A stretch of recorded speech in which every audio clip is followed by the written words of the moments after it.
ঝিনাইদহের হরিণাকুণ্ডু উপজেলার ৮ নম্বর চাঁদপুর ইউনিয়নের জাতীয়তাবাদী শ্রমিক দলের আয়োজনে এক কর্মী সভা অনুষ্ঠিত হয়। অনুষ্ঠানে প্রধান অতিথি হিসেবে বক্তব্য রাখেন ঝিনাইদহ জেলার বিএনপির সভাপতি, একাদশ জাতীয় সংসদ নির্বাচনে বিএনপি মনোনীত প্রার্থী, সাবেক উপজেলা চেয়ারম্যান এবং সফল ছাত্রনেতা আলহাজ অ্যাডভোকেট এম এ মজিদ।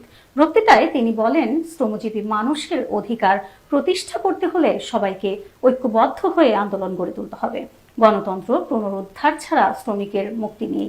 তিনি আরো বলেন, বর্তমান সরকারের অধীনে শ্রমিকরা ন্যায্য মজুরি থেকে বঞ্চিত। ভোটের অধিকার এবং জীবনের নিরাপত্তা আজ হুমকির মুখে। এ সময় ইউনিয়ন ও উপজেলা পর্যায়ের শ্রমিক দলের নেতৃবৃন্দ উপস্থিত ছিলেন। কর্মী সভা ঘিরে স্থানীয় নেতাকর্মীদের মধ্যে ছিল ব্যাপক উৎসাহ ও উদ্দীপনা। আমার শ্রদ্ধেয় প্রবীণ বিএনপির নেতৃবৃন্দ, জাতীয়তাবাদী শ্রমিক দলের নেতৃবৃন্দ, অন্যান্য সংগঠনের নেতৃবৃন্দ, সবাইকে জানাই সালাম, আসসালামু আলাইকুম। আমি খুব স্বল্প সময় আমার কথা শেষ করব। ৮ নম্বর চাঁদপুর ইউনিয়ন আমার হাতে খড়ির রাজনীতির স্থান। আপনারা এখান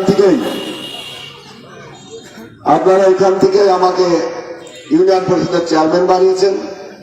আপনাদের প্রেরণা, উৎস, উদ্দীপনার মধ্য দিয়েই আমি উপজেলা চেয়ারম্যান হয়েছি।